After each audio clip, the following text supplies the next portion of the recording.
Hello guys, may isusumbong ako sa inyo. Nagagalit ako. Ay, ano ba yun? Kati-kati. Kati-kati. Ikaw kuto ka. Ikaw ha, ikaw. Galit ako, galit ako. Kati-kati. Hmm. May isusumbong ako sa inyo. Nagagalit ako kay daddy kasi lagi niya akong inuututan. Nanggigigil ako. Tapos maya-maya, aawayin ko siya. Iyan. Lagi niya ako niloloko niya ako. Oh, kakainin ko yung ilong mo ngayon eh. Sige. Gagalit ako kasi tinatawag niya ako Balmon.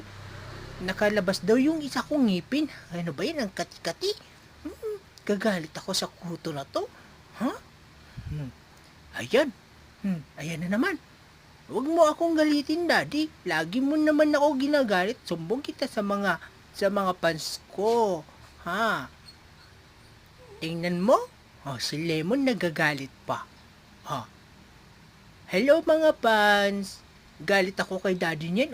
Tingnan mo kung masama ako magtingin sa daddy ko kasi lagi niya akong inuutotan. No. Ang baho-baho pa ng utot niya. Pinapakain niya lang kami ng kamote. Tsaka sabaw. Galit ako.